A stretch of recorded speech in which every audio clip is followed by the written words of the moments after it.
Survey எடுக்க போனால் அடிப்பாங்களா? இந்த மாதிரியெல்லாம் நிறைய பேர் வந்து கேள்வி கேட்டுக்கிட்டு இருக்காங்க. டிவிகே சார்பாக நேற்று வந்து பாரிஸ் பக்கத்தில் ஒரு சர்வே எடுக்கிறதுக்காக போயிருக்காங்க. ஒரு 10 பேர் போனதாக சொல்கிறாங்க. அங்கே வந்து டிஎம்கேக்காரங்க டிவிகே சப்போர்ட்டர்ஸை வந்து அடிச்சிட்டாங்க அப்படின்னு சொல்லி வீடியோ ரிலீஸ் ஆச்சு. அது நேற்றுலேருந்தே பரபரப்பாக ஓடிக்கிட்டு இருந்துச்சு. இந்த போலீஸ் அங்கே இருந்தும் இவங்க மேலே வந்து கை வச்சுட்டாங்க அப்படின்னு சொல்லி நிறைய நியூஸஸ் வந்து வந்துட்டு இருந்தது. நிறைய இடத்துல இந்த மாதிரி நடந்திருக்கு. இது புதுசு கிடையாது. ஏன்னா டிஎம்கேவும் ஏடிஎம்கேவும் சண்டை போட்டுக்கிறத நம்ம அடிக்கடி நியூஸில் பார்ப்போம். டிஎம்கேவுமே சண்டை போட்டுக்கிறாங்க, ஏடிஎம்கேவும் உள்ள இருக்கிறவங்களே சண்டை போட்டுக்கிறாங்க. அந்த மாதிரி நிறைய விஷயங்கள் வந்து நடந்துக்கிட்டு தான் இருக்கு. இது வந்து டிவிகே சப்போர்ட்டர்ஸாக அடிச்சிட்டாங்க அப்படின்ற விஷயம் வந்து ரொம்ப பரபரப்பாக எல்லா நியூஸ் சேனல்லையுமே பயங்கரமாக பேசிக்கிட்டு இருந்தாங்க. இது எதனால் அந்த பிரச்சனை நடந்தது, அங்கே என்ன நடந்தது அப்படின்றது நமக்கு எதுவுமே தெரியாது. ஒரு சைடில் இருந்தும் ஒருத்தரும் ஒரு ஸ்டோரி சொல்கிறாங்க. ஒரு சைடு வந்து நாங்கள் ஜூஸ் குடிக்க போனாங்க, எங்களை அடிச்சிட்டாங்க அப்படின்றாங்க. அவங்களே திரும்ப அந்த பொண்ணே திரும்ப வந்து இல்லை நாங்கள் சர்வே எடுக்கிறதுக்கு தான் போனோம் அப்படின்னு சொல்கிறாங்க. அப்புறம் இவங்களுக்குள்ள ஏதோ வார்த்தை மோதல்ல தான் பிரச்சனை ஆயிடுச்சு அப்படின்னு சொல்லியும் சொல்கிறாங்க. டிஎம்கே சைடில் வந்து அடித்தது டிஎம்கேவே கிடையாது, எல்லாருமே மக்கள் தான் அவங்களை அடித்தாங்க அப்படின்னு சொல்றாங்க. ஹாஸ்பிட்டல்ல அட்மிட் ஆகிருக்கவங்க வந்து நிறைய பேர் 5 பேர் ஐசியூல இருக்காங்க அப்படின்னு சொல்லிலாம் நியூஸ் வருது. அடுத்து வந்து மக்கள் ஒரு 4-5 பேர் வந்து ஹாஸ்பிட்டல்ல அட்மிட் ஆயிருக்காங்க, அவங்க வந்து பயங்கரமா நடிச்சுக்கிட்டு இருக்காங்க, டிஎம்கே பாருங்க எந்த அளவுக்கு இவங்களுக்கு வந்து சொல்லி கொடுத்துருக்கு அப்படின்னு சொல்லிலாம் ட்வீட் போட்டுக்கிட்டு இருக்கானுங்க. இது யார் மேல தப்பு அப்படின்றத தாண்டி இது வந்து இவ்வளோ பெரிய பிரச்சனையா மாத்துறது யாரு அப்படின்னு சொல்லி நம்ம பார்க்கணும். ஏன்னா கரூர்ல வந்து 41 பேர் இறந்தப்போ இந்த வேகம் இருந்ததா? கரூர்ல 41 பேர் இறந்தப்போ இத்தனை பேர் ஹாஸ்பிட்டலுக்கு போனாங்களா? கரூர்ல 41 பேர் இறந்தப்போ ஆதவ் அர்ஜுனாவும் ராஜ்மோகனும் சிடிஆர் நிர்மல்குமாரும் லோயலா மணியும் இவங்களாம் எங்க போயிருந்தாங்க? இந்த கேள்வி வந்து நமக்கு வருது இல்ல. 5 பேரை அடிச்சிட்டாங்கன்றதுக்காக எல்லாரும் தொடர்ந்து ஹாஸ்பிட்டல்ல போய் அவங்கள திரும்ப பார்த்துக்கிட்டு இருக்காங்க. ஆதவ் அர்ஜுனா வந்து அங்க ஹாஸ்பிட்டலுக்கு உள்ள இருக்கவங்க எங்களோட சொந்தங்கள், எங்களுடைய குடும்பம் அப்படின்றாரு. ராஜ்மோகனும் லைலா மணியும் உள்ள விட மாட்டாங்க அப்படின்னு சொல்லி வெளியே இருக்கிறத வீடியோ எடுத்து போட்டு எங்களோட சொந்தங்களை பார்க்கறதுக்கு உள்ள விட மாட்டாங்க அப்படின்றாங்க. 5 பேர் அடிச்சதுக்கே நீங்க இவ்வளோ ரியாக்ஷன் கொடுக்குறீங்களே, 41 பேர் இறந்ததுக்கு நீங்க என்ன பண்ணியிருக்கணும்? என்ன பண்ணாங்க? என்னென்ன பண்ணியிருக்கணுமோ அதை எதுவுமே பண்ணாம நார்மலா எல்லாரும் பதுங்கிட்டாங்க. அதுதான் நடந்தது அந்த கரூர் சம்பவத்துல. இதுக்கு வந்து இது வந்து எதிர்கட்சியின் சதி அது இதுன்னு சொல்லி நிறைய கான்ஸ்பிரசி தியரிஸ் வந்து இருக்கலாம். ஆனா அந்த டைம்ல இவங்க கொடுத்த ரியாக்ஷனுக்கும் இப்ப கொடுக்குற ரியாக்ஷனுக்கும் நம்ம கம்பேர் பண்ணி பார்க்கலாமா? ஏன்னா 41 பேர் இறந்ததற்கே பிரஸ் மீட் கொடுக்காத தலைவர், 41 பேர் இறந்ததற்கு வெளியே வராத ஆதவ் அர்ஜுனா, ராஜ்மோகன், சிடிஆர் நிர்மல்குமார், லோயலா மணி இவங்க எல்லாருமே இப்ப 5 பேரை அடிச்சுட்டாங்க அப்படின்றதுக்காக இதை அரசியல் பண்ணணும் அப்படின்ற ஒரு நோக்கத்துல ஃபுல்லா எல்லாரும் அங்க ஹாஸ்பிட்டல்லையே தான் தொடர்ந்து வந்து போய்கிட்டு இருக்காங்க. கூட்டம் அவ்வளோ கூட்டம் இருக்கு அப்படின்னு சொல்லி எல்லாம் நியூஸ் வந்துகிட்டு இருக்கு. 5 பேர் அடிச்சதுக்கு இவ்வளோ ரியாக்ஷன் கொடுக்குற இந்த கட்சி வந்து 41 பேர் இறந்ததுக்கு ஒரு சின்ன ரியாக்ஷன் கூட கொடுக்கலன்றது தான் என்னோட கோவம். இவங்க வந்து எப்ப நமக்கு சான்ஸ் கிடைக்கும், எப்போ வந்து மக்கள்கிட்ட இதை வந்து நம்ம ஒரு பெரிய பிரச்சனையா காமிக்கணும், எப்போ வந்து டிவிகேவை அடிச்சிட்டாங்க அப்படின்னு சொல்லி நம்ம இதை காமிச்சு நம்ம வந்து எப்படி இதை அரசியல் ஆக்குறது, அந்த நோக்கத்துல தான் இவங்க எல்லாமே இதை பண்ணிட்டு இருக்காங்கன்றதுதான் என்னோட ஃபீலிங்ஸ். ஏன்னா இவங்க பண்ண விஷயங்கள், இப்போ இவங்க வந்து இந்த விஷயத்த 41 பேர் இறந்ததுக்கு பண்ணியிருந்தாங்க அப்படின்னா நீங்க வந்து உங்க கட்சிக்காரனுக்காக வாய்ஸ் அவுட் பண்றீங்க அப்படின்றத நானே சொல்லுவேன். ஆனா அந்த டைம்ல அமைதியா இருந்துட்டு எலெக்ஷன் பக்கத்துல வந்துருச்சு, இப்போ வந்து நம்ம பண்றதுதான் அரசியல் அப்படின்றதுக்காக 10 பேரை அடிச்சுட்டாங்க, அதனால நாங்க வந்து கட்சியே இங்கதான் இருக்க போறோம், எங்க சொந்தங்களை பார்க்க விட மாட்டாங்க, எங்களோட ஃபேமிலியை பார்க்கறதுக்கு விட மாட்டாங்க அப்படின்னு சொல்லி இவங்க பேசுறதுலாம் எவ்வளவு கேவலமா இருக்கு. நீங்க வந்து ஒரு சின்ன விஷயத்த எப்படி அரசியல் ஆக்கணும் அப்படின்னு சொல்லி இந்த விஷயங்கள்லாம் பண்ணிக்கிட்டு இருக்காங்க. இது வந்து மக்கள் பார்த்துட்டு தான் இருக்காங்க. எல்லாம் கேள்வி கேட்பான்ல, ஏன்டா அன்னைக்கு 41 பேர் இறந்தப்ப எங்கடா போயிருந்தீங்க? நீங்கெல்லாம் எங்க இருந்தீங்க? 10 பேர் அடிச்சதுக்கு ஹாஸ்பிட்டல் அட்மிட் ஆயிருக்காங்கன்னு தொடர்ந்து வந்து பார்த்துட்டு போறீங்களே, அன்னைக்கு எங்க இருந்தீங்க எல்லாரும் அப்படின்னு சொல்லி கேள்வி கேட்பாங்கல்ல. இவங்களுக்கு பதில் சொல்ல தெரியாது. ஏன்னா அன்னைக்கு தான் ஓடி ஒளிஞ்சிட்டாங்களே, இவங்க தலைவரே எஸ்கேப்பு இவங்க. ஆனா ராஜ்மோகன் அவர்கள்லாம் ஓடி ஒளிஞ்சது தான் நமக்கு பெரிய காமெடியா இருந்தது. சரி, நேற்று வந்து ராஜ்மோகன் அவர்களும் லோயலா மணி அவர்களும் அந்த ஹாஸ்பிட்டல்ல நின்று பேசின விஷயம் வந்து ரொம்பவே ஆர்டிபிஷியலா இருந்துச்சு. இது எங்க குடும்பத்தை பார்க்கறதுக்கு நாங்க போகக்கூடாதா? ஒருத்தரும் எங்களுடைய கட்சிக்காரங்க கிடையாது, என்னுடைய சொந்தக்காரங்க. ஏன் ஐயா நீங்க வந்து இன்னும் மேடையில பேசிக்கிட்டு இருக்கீங்கன்னு நினைச்சு பேசிக்கிட்டு இருக்கீங்க. இது வந்து ரியாலிட்டி. அங்க வந்து ஹாஸ்பிட்டல்ல 50 பேர் 100 பேர்லாம் உள்ள விட மாட்டாங்க. இங்க ஒரு 2 பேர் வேணா போய் பார்க்கலாம். ஆனா 2 பேர் போய் பார்த்தா யாரு வீடியோ எடுக்கிறது, யாரு போட்டோ எடுக்கிறதுன்னு தெரியல அவங்களுக்கு. அதனால இவங்க வந்து மொத்தமாக தான் நாங்கள் பார்ப்போம் அப்படின்னு சொல்லி சண்டை போட்டுக்கிட்டு இருந்தாங்க. அதை விடுவோம். இந்த பிரச்சனை வந்து எங்க ஆரம்பிச்சது, யார் பண்ணா அப்படின்றது இப்போ வரைக்கும் கிளியரா யாருக்குமே தெரியல. இவங்க வந்து இப்போ 10 பேர் அடிச்சுட்டாங்கன்னு 5 பேர் ஐசியூல இருக்காங்க அப்படின்னு சொல்லி பேசுறாங்கல்ல, இவன் எதிர்த்தரப்புல இருக்கவன் சும்மாவா இருப்பான்? அவன் ஒரு 5 பேரை போட்டு என்ன நெஞ்சில மேய்ச்சிட்டாங்க, என்ன காலில் அடிச்சுட்டாங்க அப்படின்னு சொல்லி அவங்க ஒரு 5 பேர் இப்போ ஐசியூல அட்மிட் ஆயிருக்காங்க. இந்த மாதிரி இவங்க எந்த நோக்கத்துக்காக இதை பண்றாங்கன்றது நமக்கு தெரியல. சர்வே எடுக்க போனோம், டிஎம்கே வந்து 20 நாளா எங்களை ஃபாலோ பண்ணிட்டு வந்து அடிச்சிட்டாங்க. அதுல ஒருத்தர் இன்டர்வியூ கொடுக்கறதுலாம் நமக்கு வந்து அப்படியே அப்பட்டமா தெரிஞ்சது. இங்க கழுத்துலயே 20 தடவை அடிச்சாங்களாம், இப்படி கூட அவரால் திரும்ப முடியலையா. இப்படி கூட திரும்ப முடியலன்னு அவர் திரும்பி காமிக்கிறாரு. இது ஏன்டா இப்படி நடிக்கிறீங்க அப்படின்ற மாதிரி தான் இருந்தது. இந்த விஷயத்தை எந்த அளவுக்கு அரசியல் ஆக்கணும் அப்படின்னு நினைக்கிறாங்களோ அந்த அளவுக்கு வந்து டிவிகே சார்பாக இருப்பவர்கள் அரசியல் ஆக்கிக்கிட்டு இருக்காங்க. சரி, அது ஒரு நேற்று நடந்த விஷயம். இந்த விருப்ப மனு மேட்டருக்கு வருவோமா? எந்த ஒரு கட்சியில விருப்ப மனு வாங்குறதுக்கே 100 ரூபாய். ஏன்னா நீங்க வந்து விருப்ப மனு வாங்குறீங்க, நீங்க வந்து திரும்ப கொடுக்கும்போது 10,000 ரூபாய் 15,000 ரூபாய் வாங்குவாங்க, டெபாசிட் அப்படின்னு சொல்லி வாங்குவாங்க. ஏன்னா அப்பதான் அந்த விருப்ப மனு கொடுப்பவர்களோட எண்ணிக்கை வந்து குறையும். அது கான்ஃபிடென்ட்டா இருக்கிறவங்க அதை வந்து கண்டிப்பா கொடுப்பாங்க அப்படின்றது. இப்போ இந்த விருப்ப மனு வாங்குறாங்கல்ல, விருப்ப மனு எல்லாருக்கும் கொடுக்க போறோம் அப்படின்னு சொன்ன அன்னைக்கு பயங்கர கூட்டம். பனையூர்ல வந்து அப்படியே வண்டி வண்டியா கட்டி வந்திருக்கானுங்க, டெம்போ டிராவலர்லாம் இழுத்துட்டு வந்திருக்காங்க.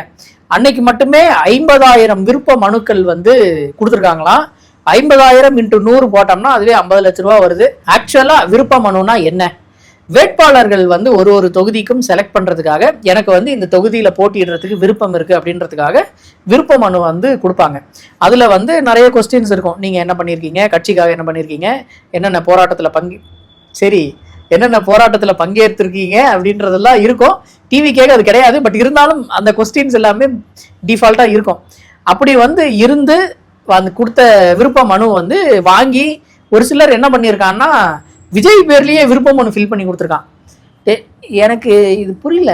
இது தலைவர் பேர்லயே விருப்ப மனு வந்து ஃபில் பண்ணி திரும்ப கொடுத்துருக்காங்க. ஆனா கொடுத்துருப்பாங்களான்னு தெரியல, ஏன்னா கொடுத்தாதான் 10,000 ரூபாய் 15,000 ரூபாய் கட்டணுமே, அது எப்படின்னு தெரியல. பட் இந்த மாதிரி எல்லாம் இருந்திருக்காங்க அப்படின்னு தான் நான் சொல்றேன். இந்த விருப்ப மனு வாங்குற அன்னைக்கு ஒரே டிராஃபிக் ஜாமு, எல்லா இடத்துலயும் அடைச்சிட்டாங்க. பக்கத்துல இருக்க நெய்பர்ஸ் எல்லாம் கொந்தளிச்சிட்டாங்க. எங்க வீட்டுக்கு போறதுக்கு எனக்கே வழி விட மாட்டானுங்க, நாங்க உங்களை அலோவ் பண்றோன்னு வேற எங்களை சொல்றானுங்க. நீ யார் என்ன அலோவ் பண்றதுக்கு? இது பொது இடம், பொது ரோடு, இங்க யார் வேணாலும் போலாம் வரலாம், நீ என்ன அலோவ் பண்றதுன்னு சொல்லி எல்லாம் கொந்தளிச்சிட்டாங்க. அந்த ஒரு மேட்டர் நடந்தது. இதுல வந்து விருப்ப மனுவே எங்களுக்கு 50,000 போயிருக்கு.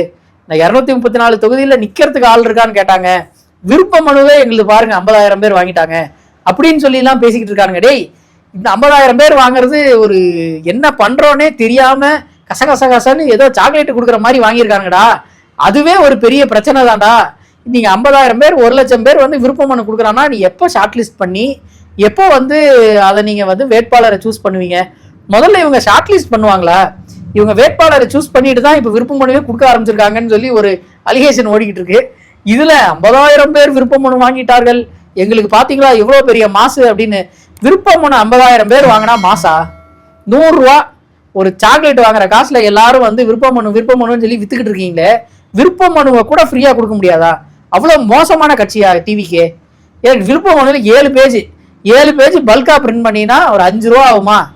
இதை கூடமா ஃப்ரீயா கொடுக்க முடியாது? இதை கூடமா 100 ரூபா வாங்கிட்டு கொடுப்பீங்க? இதுல வந்து என்ன பிளான்னா, எப்படியும் நிறைய பேர் வந்து வாங்குவானுங்க, 100 ரூபான்னு போடு 50 லட்ச ரூபா சாலிடா அடிக்கலாம் அப்படின்னு சொல்லி எவனோ போட்ட பிளான் வந்து அவங்களுக்கே பிளாக் ஃபயர் ஆயிருக்கு. அந்த அளவுக்கு தான் இந்த கட்சி இருக்கு அப்படின்றது நமக்கு வந்து ஒரு பாயிண்ட்லயுமே ப்ரூவ் பண்ணிட்டு இருக்கானுங்க. சேலத்துல 13ஆம் தேதி நடக்க போற விஜயோட மக்கள் இல்ல தொண்டர்கள் சந்திப்பு கூட்டம், தொண்டர்கள் கூட கிடையாது, ரசிகர்கள் சந்திப்பு கூட்டம். இது வந்து இந்த சந்திப்பு கூட்டம் வந்து ஃபர்ஸ்ட் பெருசா பண்ணலாம்னு நினைச்சாங்க, அப்புறம் 5,000 பேருக்கு தான் அனுமதினாங்க. அதனால இதை வந்து ரசிகர்கள் சந்திப்பு கூட்டமா மாத்திட்டாங்க.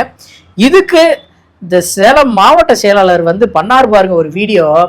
அதுல வந்து கருப்பு படை அப்படின்னு சொல்லி எல்லாரையும் லைனா நிக்க வச்சு, தண்ணி கிடைக்காது, சாப்பாடு கிடைக்காது, 6 மணி நேரம் எங்கேயும் போக முடியாது, இதெல்லாம் யாருக்காக பண்றோம்? நீங்க தெரிஞ்சுதான் பேசுறீங்களா இல்ல என்ன கணக்குனே தெரியலையே அப்படின்ற மாதிரி இருந்தது. ஏன்னா ஒரு ஈவெண்ட் நடக்குது, இல்ல ஒரு கூட்டம் நடக்குது அப்படின்னா அதில் இருப்பவர்கள் அனைவரும் சாப்பிடணும், தண்ணி அதிகமா குடிக்கணும் அப்படின்றது பேசிக்கா இருக்கிற நீட். இதை வந்து யாருமே நீ தண்ணி குடிக்கக்கூடாது, சாப்பாடு கிடையாது அப்படின்னு சொல்லவே மாட்டாங்க. எவ்வளோ பெரிய ஈவெண்ட்டாக இருந்தாலும் சரி அதில் வந்து இது எல்லாமே அரேஞ்ச் பண்ணியிருப்பாங்க. அது எல்லாமே பண்ணுறது தான் ஒரு கட்சிக்கான பேசிக் நெசசிட்டி. அதுவே கிடையாது. நீ வந்து சாப்பிடக்கூடாது, தண்ணி கிடையாது உனக்கு, நீ இருந்தா இரு, செத்தா சாவு, ஆனால் இதை வந்து நம்ம பெருசாக பயங்கரமாக நடத்தி காமிக்கணும் அப்படின்றது என்ன மனப்பான்மை இது? நீங்கள் கரூரில் வந்து 7 மணி நேரம் தண்ணி குடிக்காம அந்த வெயிலில் எங்கேயும் பாத்ரூம் கூட போக முடியாமல் நின்னது தானே அவ்வளோ பிரச்சனைக்கு காரணம். இதே எல்லாரும் ஹைட்ரேட் ஆகி நல்லா கொஞ்சம் ஸ்ட்ரென்த் இருந்திருந்தா இந்த அளவுக்கு மோசமா நடந்திருக்காதுல்ல. அதை இன்னும் புரிஞ்சுக்காம அப்படியே தான் திரும்ப திரும்ப பேசிக்கிட்டு இருக்காங்கன்னா இவங்களை என்னன்னு சொல்றது? இவங்களை என்ன சொல்லி நம்ம திருத்துறது அப்படின்றது நமக்கு தெரியல. திருவண்ணாமலை வந்தவாசியில வந்து அங்க இருக்கிற மாவட்ட செயலாளர் ஒருத்தருக்கு பர்த்டேன்னா நம்ம ஆளுங்க என்ன பண்ணுவாங்க, எல்லாத்தையும் கூப்பிட்டு ஒரு இடத்துல பார்ட்டி வைப்பாங்க, கேக் கட் பண்ணுவாங்க, ஜாலியா இருப்பாங்க.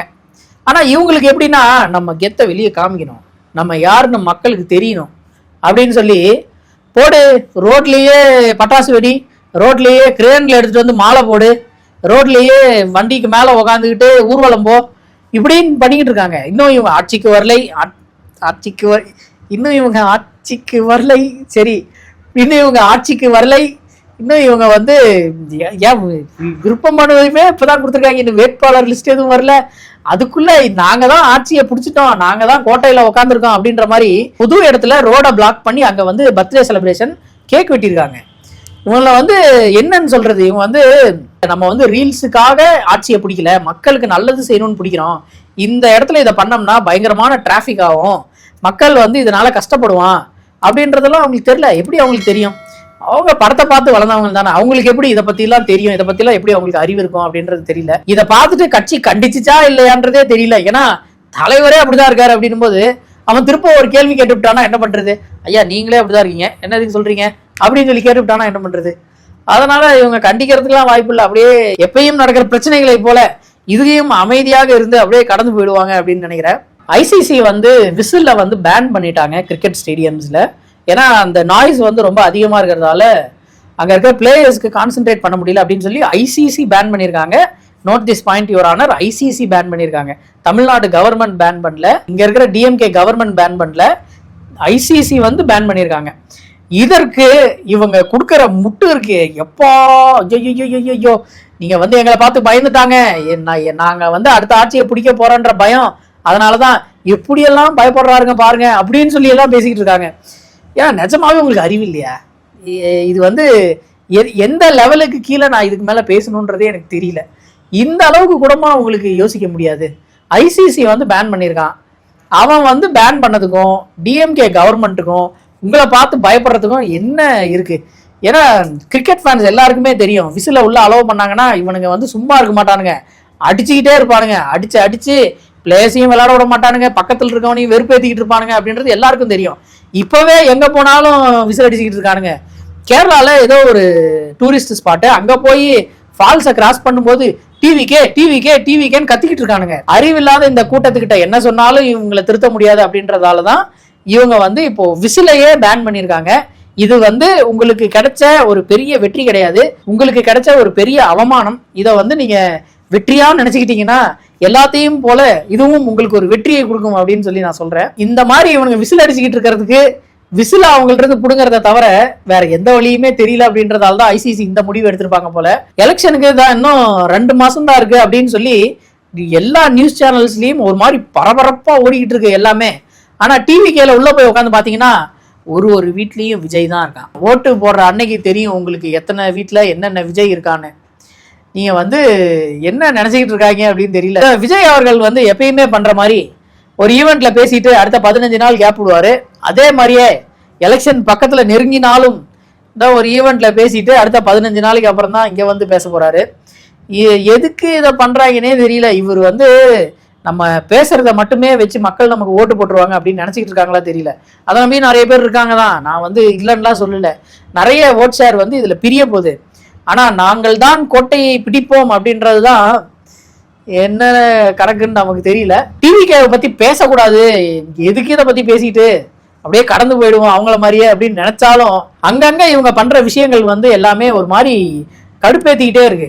அது இவங்க வந்து இது தெரிஞ்சு பண்றாங்களா தெரியாம பண்றாங்களான்னு தெரியல. சரி பண்ணட்டும் அப்படின்னு சொல்லி விட வேண்டியதா தான் இருக்கு. என்னென்ன பண்ண போறாங்களோ எலெக்ஷன் அப்போ அப்படின்றது நமக்கு தெரியல. என்னோட ஆத்திரம், என்னுடைய கோபம் அப்படின்னு தான் நான் சொல்லுவேன். நம்மளையே புலம்ப விட்டாங்க.